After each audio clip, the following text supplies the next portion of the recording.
All right, I'm Ian, and this is the Big Picture with Ian Nash. Again, we're back with Grant. Grant, what's up, man? Hey, it's so great to be back. For I'm sure, looking dude. forward to having a gas today. Yeah, man. So we're going a little more freeform today. We'll just see where it goes. I know you and I had talked about talking about Revelation, Yeah, the book of Revelation, the book of Apocalypse. Revelation, and I mean the whole thing has a lot of really interesting chapters. I think today we're going to focus on the last two chapters, 21 and 22, because I think there's just a lot of interesting symbolism in there, and just a lot of terms that other communities have kind of taken on. So I think there's a lot to kind of dig into there. So if it's cool with you, I'll just read a couple verses and then we can kind of chat about them. Sure. Hey, listen. Before then, maybe give the viewers or listeners a little bit more in the sense of like maybe some of the stuff that I've either looked up or know about. And a lot of people claiming that what it is the last book of the Bible. And a lot of people claiming it was actually John the apostle that was on the Isle of Patmos. But historically, more it seems like it might have been another John, and or some monk centuries later. So that's fascinating to me. And then just that it's at the end of the Bible as we know it, and Yeah. something I teach my students when we go over discussing the Bible is that the reason it's at the end really is because it was such a weird book. I mean, it was they couldn't make up their minds. The council, like 300 years later, whether it should be in or not, it was controversial, and finally they put it in. And there are sects of Christianity that way back at the beginning that decided not to put it in. Mm. So it's just very interesting, and I know a lot of very um, literalist type people who approach the Bible always say, well, that book, it says, you shouldn't add or take away or this or that from this work. Hey, it's just talking about that particular gospel or book, not the whole Bible. It just happened to end up at the end of that thing. Hmm. But I find it, I mean, we can dive in. I find it, probably of the book of Revelation, that those last two chapters are the most hopeful. And like you said, a lot of people have picked up those last chapters and said, this is what they think they mean, or symbolically, they just have a lot of good things to say about the potential for the human race, I believe. Hey, I just want to throw this stuff in because, I got it here. I mean, I might as well, like, throw it in Yeah, there. for sure. No, it's awesome. All right, so I'm reading King James, even though the version I grew up kind of reading and having read to me was the New King James, and I think that's what you Mhm. said you have in your hands. Mhm. But kind of in the vein of the Bible as God's poem, I find the Yeah. King James, both New King James and King James, to be very poetic. But this is just the Oh, King James version. mhm. But yeah, so I'm just starting from the beginning of chapter 21, and so it Okay. says. And I saw a new heaven and a new earth, for the first heaven and the first earth were passed away, and there was no more sea. And I, John, saw the holy city, New Jerusalem, coming down from God out of heaven, prepared as a bride adorned for her husband. And I heard a great voice out of heaven saying, behold, the tabernacle of God is with men, and he will dwell with them, and they shall be his people, and God himself shall be with them and be their God. And God shall wipe away all tears from their eyes, and there shall be no more death, neither sorrow nor crying, neither shall there be any more pain, for the former things are passed away. Yeah. So Awesome yeah, stuff. no, I love that. So yeah, man, I just got that fourth verse there. I mean, again, and so I like to think of this. So like when you think of the new church, you think of other religious communities, people Yeah. coming from different perspectives. It's like, do we look at these things as things that really happened? These different verses throughout the Bible where, okay, was this person, seeing into the spiritual world? Was this person seeing something that was physically happening? Um, and I like to entertain all different perspectives. And Mhm. I think of like, you know, kind of this kind of spiritual revival that a lot of people are going through right now in the world. It's like I like to believe that any of us would be capable of experiencing these things, right? Whether it's true or not. Like I think a lot of us who grow up in the Christian tradition, we think of like, well, okay, angels used to appear to people, but they don't anymore, or people used to talk with God or have these experiences, but people can't anymore. And there might and I'm sure you have some commentary on that as well. But yeah, man, just thinking about these verses, I mean, just like it is incredibly hopeful. Like I heard a great voice out of heaven saying, "Behold, the tabernacle of God is with men." Right? It's like it's not, and I like to think of that as like when you think of like pantheism, right? That like everything is God, like we are all God. The existence of the entire universe is like the vibration of God, right? So like Mm-hmm. the tabernacle of God is within us, just like that idea that like God, God is a part of all of us, right? And that we're not necessarily subservient, or we're not less than God. Like God might be different than us, but it is us, and I find that to be so, and God dwell with them, they shall be his people, and he will, And he will be their God. Mm-hmm. yeah, and then, So, wiping away all the tears, right? No more death, neither sorrow nor crying, right? And and I guess, I'll let you just comment on that, but I'm thinking too of just like this, this idea of a new heaven and a new earth, and this is a very new age concept in a lot of ways. Of like, eventually, at some point, the world will be vastly different than it is today, right? And for me individually, like I find it very, um, like I find it like a nice thing to think about or consider or believe in, of just like the suffering that the human race is going through right now. Like eventually that will have to cease. Like I find it hard to believe that like just it's like a solid state continuum where the human race will be in this period that of unhappiness and suffering that we've been in for what feels like a very long time, for that it's always going to be the same till the end of our history. I really do, and I guess that's kind of where my new age beliefs do come in, is that I really have to believe that things will be different at some point, right? That a new heaven and a new earth, whatever that actually means, like in very specific terms, I don't know, but just like I have to believe that there will come a time when things are vastly different, right? So that's why when I hear that verse about God wiping away all the tears and no more death and no more sorrow, I find that to be like a very, like you said, uplifting verse. I couldn't agree more. I mean, when you get that verse, really, I think would speak to anyone and everyone. Just that sense. I mean, think about it, even in the sense of an individual who is sitting there, like going through tremendous sorrow or confusion, or and to hear that this can end, and that whoever their idea of God or their creator or the higher power of life and love and goodness or whatever will be one, or can be, one with them. Wow, it can't get any better than that. So I really like your universal look at this. I mean, it's not simply um, one religion's corner on this market that this is going to, and there are people that believe that, unfortunately, but there are paradisal end of the world scenarios in a lot, I mean, if you want to say, or apocalyptic scenarios in a lot of different religions, that, yeah, something goes on. Maybe some people see it as something very violent or a sad and hard time that ends up being something good. Um, and I think that that's true in life. I don't know if you probably agree with me. I mean, so often it's through those challenges or times and working through the trials and tribulations, as they say, that we do find, quote unquote, the new Jerusalem on the other side, or whatever, heaven as on earth.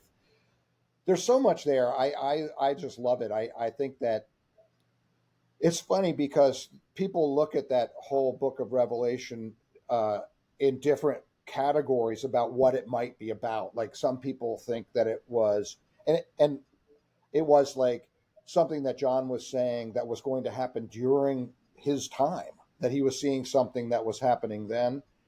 Others say, no, he was pointing to the Roman Empire, that was going to happen then. Others say, no, it's some future event coming even today. And then there are those who say, no, this is a spiritual, symbolic thing that has to do with humanity. I think that's where Swedenborg kind of comes in on it. But on the other hand, wouldn't you agree? They can all be true. They can all be true on different layers, and I think that's uh, that's what's so cool about it. And John may have thought it was about this, or this, and it may be about something completely different that he didn't even see at the time. But I don't know. I mean, everything you said just put it together so well. Oh, I guess the part about our I'd love to hear more about what you mean by this, but that we are God or on the level of God and this and that. I for me, what that means is like I do agree, like with say Lakota or the Great Spirit that exists in all, lives and moves in all things. Yeah. That's God, and that spirit or that energy, or that love energy, as we've talked about, Hmm. is in all things, and it is within us. So in that way, the tabernacle, right, of God is with man or humanity. Hmm.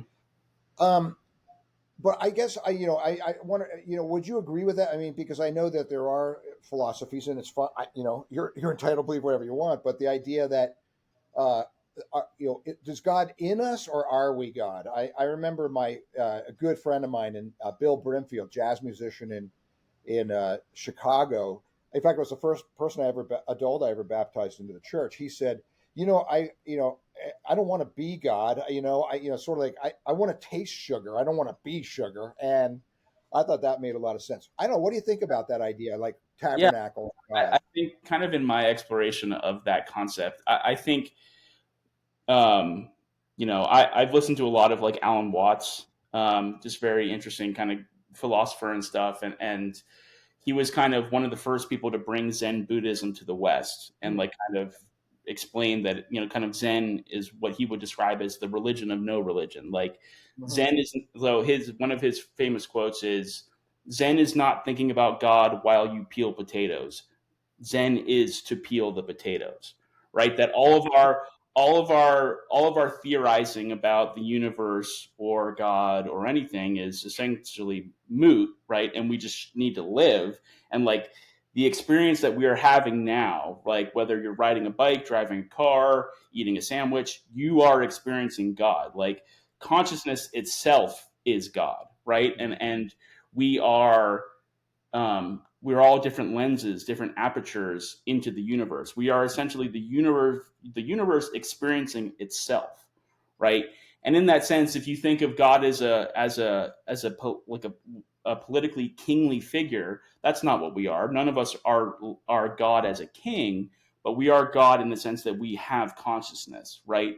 And yeah, so that's kind of the way that I would phrase it. But I think that when, like, if you think about, like in like 12-step communities and stuff, where it's like, I know that I'm not God, or whatever the quote people say. I can't remember what it is right now, but all I know There is, is a God. There is a God, and it ain't me. yeah, exactly, exactly, exactly. Like there is a God, and I'm not it, right? I'm not So, it. and I get that, and I think that makes sense in that regard of like a lot of people who do live. That's ego. Yeah, That's saying I'm. Your ego, right?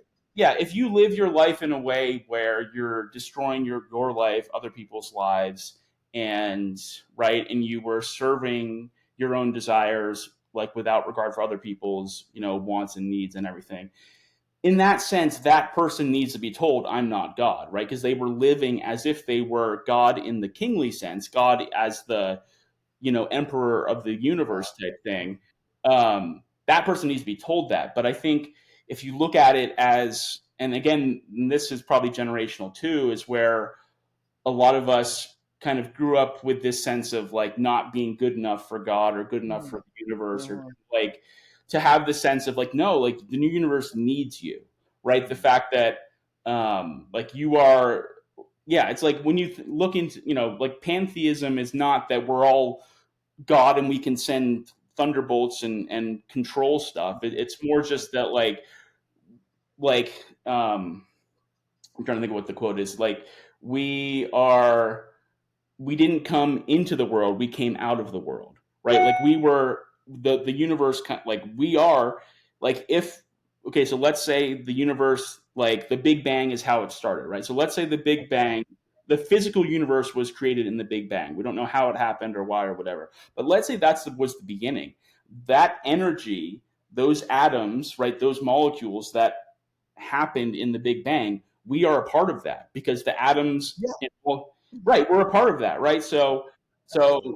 yeah, so that's kind of that sense of like we're all continuous with the universe. Like we are all waves in the ocean, like not Mm. or drops in the ocean, right? And we're not separate from it. So from that perspective, it's not that I am God and I therefore people should whatever, people should listen to me, or I'm the next reincarnation of Jesus and blah blah blah. Like no, it's like it's more in the sense of like being a part of the universe, and also like the potential of achieving like that deep sense of connection with like the consciousness of the universe.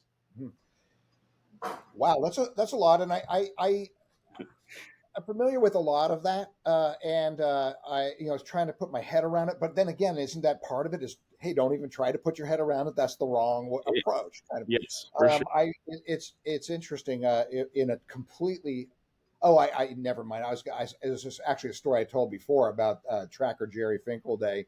When I was trying to find God or whatever in nature or whatever, he said, "Get out of your head. It's not. It's not.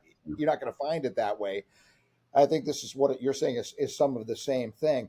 I do want to say I respect that there are many different ways to look at how to, I mean, climb that mountain, or how to come into that oneness of all things. And so I respect that. I may look at it a little differently, but I think in the long run it comes down to it's the same thing. For me, I guess the God being love or the creative force and all that is behind or initiated the Big Bang, and obviously in some way or another that creator is the Big Bang, and like you're saying, is everything that has come forth from it. I also think, and again, this is Swedenborg in the sense of that, God or this entity, love itself, needs something out, or wants, desires, must have, by very nature of its definition, something outside of itself to love, to have that energy directed toward, and that we are created, or the number one reason is that we are those objects and receivers of that divine force that is all things. Okay, I'm looking, and that are part of it's interesting because the appearance is that we are separate, and that because of that we get to have on some level or another a choice, right? A choice to bring that in. It's interesting, a choice to realize that we're not separate, and that's what you're saying, right? I mean, but Yeah, I think see, and so in a sense it's like we were created as something separate to have the freedom to become one with yeah, that creative force. And so we're almost like we're saying the same thing, or like in some ways, right? yeah. I mean, I think of just I really like what you said there about like if God is love, if the vibration of the universe and of all universes, if they exist, is love, is God, that love needs something to love, right? Mhm. And therefore, that's why if the physical universe exists, God loves the planets, He loves the moons, He loves the stars, and then to have conscious beings for Him to love, and for those beings to have free will, right? The free will to Yeah, choose it's to critical. yeah Love to and freedom have to go hand in hand. They yeah. absolutely And in you think all like an animals, right? A dog has free will to run or jump or bite somebody or not bite somebody, right? But the free will that human beings have, right, levels. is this critical part of consciousness, and I think that I think yeah, and I'm sure there are plenty of verses in the Bible to talk about this that just like you know that God loves us so much that He wants us to have free will, and yeah, we can choose to live our lives in really healthy and productive ways, and loving and caring ways, or really destructive ways, Yeah. and that Hmm. God loves all those people regardless, right? Yeah. And that they have that free will, and yeah, I think that's just, and again, I think that to the consciousness part of it, like that is you know, like the consciousness is this like kind of basic unit of existence for us, right? Because every moment that you are awake, right, you are operating in consciousness, right?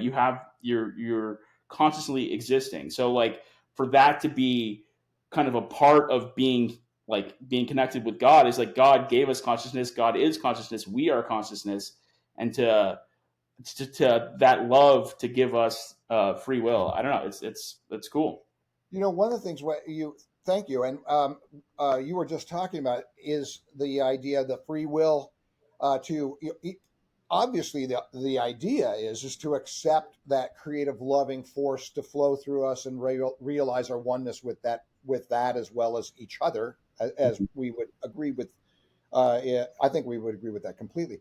It's interesting that we are talking about the idea that we also have to be free then to not accept that, to turn from that and take another way. And even in that, it's still that energy coming from God that we're shifting and twisting in a way that is not productive. But what I wanted to say was is so fascinating is I've done a lot of study of the near death experience, and I actually teach about the afterlife. One of my courses at Bernathen College here, and we work a whole lot with the near death experience before we get to what Swedenborg has to say. And one of the things that it's the joke: go to the light. The light or the being of light. That's God. That's the creative force.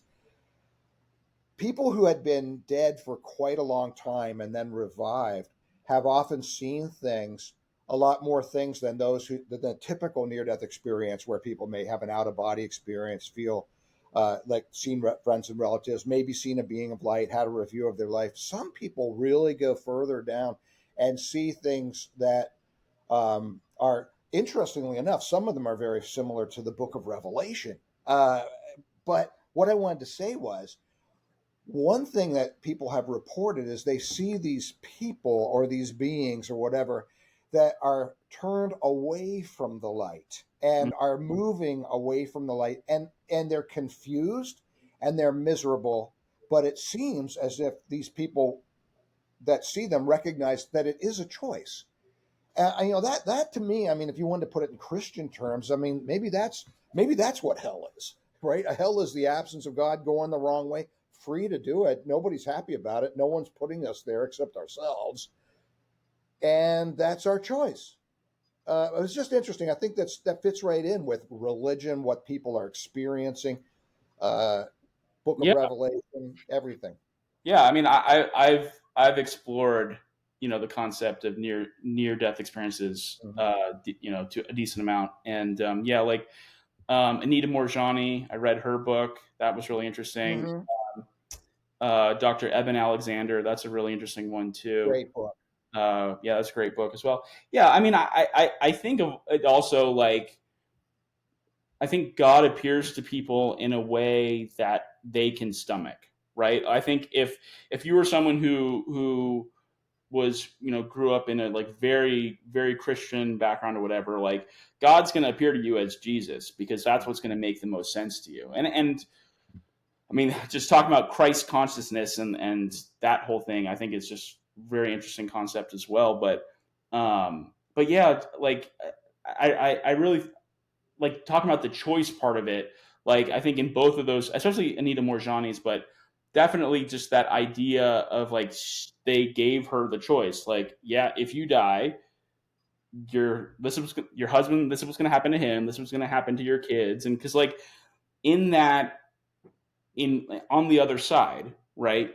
And in at that vibration where the love is just so intense and she's just like you all the physical ailments and all the unhappiness and stresses and that we all carry, it's just completely gone, right? And so she's just like essentially experiencing pure joy and she has no desire to come back to earth where we have to deal with these things that we have to deal with and just but yeah, she was given the choice. So that could be part of the free will of choosing good or choosing evil or whatever, but just that choice of like, yeah, you can stay here, but they need you back there. So go maybe head back to the world. And that, I guess, what I'm thinking is that kind of ties into the idea of a bodhisattva. And a bodhisattva is kind of like a Buddha who achieves nirvana, kind of just goes out of samsara and it reconnects with God, right? But a Mm-hmm. bodhisattva is a being who achieves enlightenment, but then comes back to the world to then teach, right? So yeah, I guess I kind of see a parallel there of like yeah, and then she chose to come back and help her family, and now she's this famous speaker and writer and all this stuff. And yeah, I love the near death experience story, and just how different they are, um, and how much there is to learn from them. And just that, because I feel like so many people who choose to be atheist or agnostic, or just are just don't want to engage with religion or spirituality at all. It just the idea that any person could be eternally damned or something or whatever, it's just so challenging. But then when you hear these stories of just like that, we are all so loved, and regardless of how you mess up or whatever you do, like God, the universe loves you so much, and just every little thing, every little crazy thing you thought, or whatever, thing that you felt, or thing that something you're so ashamed of, like God loves you so much, like that we can't even conceptualize it in this physical universe, because we just, like, we say the word love, we talk about it, we theorize about it, but just like that, maybe a lot of us, like when you're a baby, you're inside your mother, or that early connection and stuff, maybe that's a part of it. But then as we mature and grow, love becomes, we feel it sometimes, but love becomes very theoretical, and it becomes very verbal, of like, oh, I love you, I love my brother, I love my cousin, I love Right. whoever, I love my parents. But it becomes a word versus like this really, really strong, overpowering, like joyous feeling that people have when they do go to the other side. Yeah, well, that's what I think. I mean, I couldn't agree more. That's what I find too. I mean, you see it so much when you study this stuff or look into it. This Swedenborg, you talked about that idea. He had the granddaddy of near death experiences, like 35 years, claiming to be in the spiritual world. And I remember in theological school him talking about the love that exists in this other world, in heaven, and God's love permeating as a what he called a sun, right? A spiritual sun, which I think was his scientific term as saying a being of light, which is what they call it today.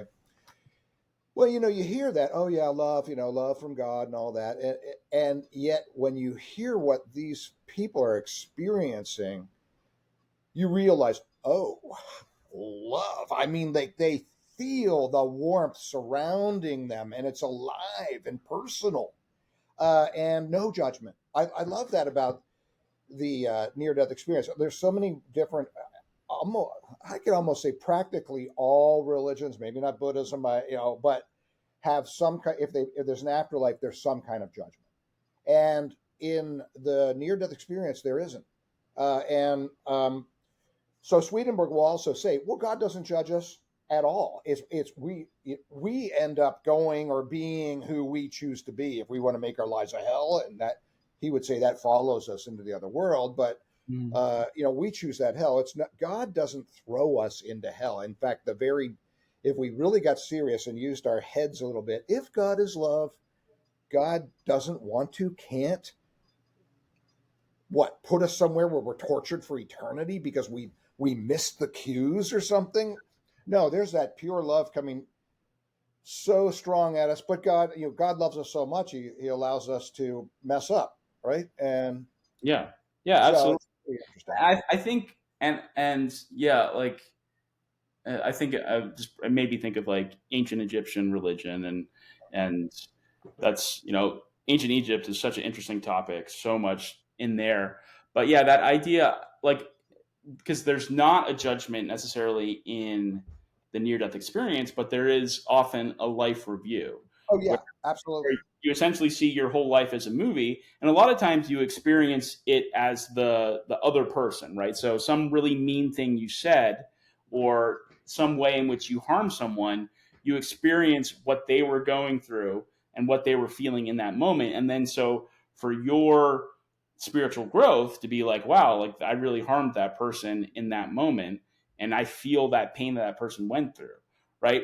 And then I could go further on that. I would say, well, that we have those life reviews and we see the pain we cause people, because potentially we have further incarnations in the future where we can come back and do better next time, right?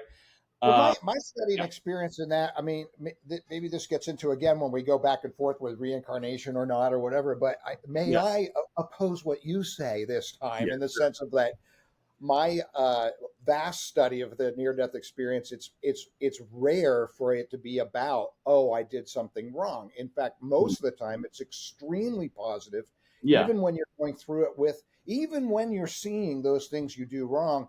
It's still without you. I agree with you. You can go through and like, oh, that was wrong or whatever. But generally, if you're accompanied by either a guide or the being of light or whatever who's taking you through this or seeing hmm it with you, yeah, it's always something you see it from a place of security, of love. It's usually the being is asking you basically, what have you done with your life? But yeah. it's It's more not. like coming back from summer camp. Hey, how was that for you? Yeah, And the question is, have you learned to love and have you learned to grow wise? But it's yeah, always said with this amazing joy, as and so a little bit different. So I don't I agree with everything you're saying, except for I have not seen where it's this, oh, come to terms with what you've done. I've yeah. not seen. I wouldn't. Yeah, again, I would not say it's a judgment, and I wouldn't say it's a necessarily coming to terms. It's just like you go through your life, right? And then you were 6 years old, and you said this really, really mean thing to another classmate. That being, whether it's Jesus or an angel or whatever, that's there with you for the life review. They're not condemning you in any way. They're just saying, No, they don't know, right? and you as a being, you experience it from that other person's perspective, and you feel what they felt, right? You feel, and that is what, like, a lot of the stories I've read, a lot of my delving into it, it's Mhm. not that that person or that entity is not judging you in that moment, just saying, hey, here's what that felt to that other person, like, and it's not a judgment, it's just that's what happened, right? And so yeah, I think I mean, the interesting thing about near death experiences is those people came back, right? It wouldn't be a near death Yeah, experience unless they came right. back, right? So it's like it's a Or unless that and they there have learned. Yeah. and yeah, and there are stories of people who they're like, yeah, it totally, like for Anita Morjani, like totally Most changed people, her life. most people. Exactly. Just yeah, I mean, there I mean, was all yeah, people. Right. you can't. That's the thing. It's like and I a lot of times, like, I'm very I'm very envious of people who have these types of experiences, because like I feel like these having that sense of like, okay, I know that other side exists, because they've been there, because have a lot of people like, oh well, like with Eben Alexander, he's like, I couldn't have imagined any of that stuff because I was brain dead, my brain was Right. physically completely full of blood. My brain could not have functioned, during that period of time. So, you or people who just know everything that happened in the ER, everything that happened in the hospital room. It's just so interesting, So, um, yeah, I can't help but wish that, man, like, I wish I could have something like Well, that. Yeah, it's interesting you say that. I've thought about that so many times. I actually ask my students, is it fair that some yeah, people have this and have this whole change of life? And right. it's interesting because most of the time the students say, yes, it is fair. I mean, like, look, life is not, I mean, or no, life is not fair in general. Some people experience this, some people experience that. And I do understand that, but I keep coming back to, yeah, but these people, like, they come back changed, or at least, like you said, like, no fear of death.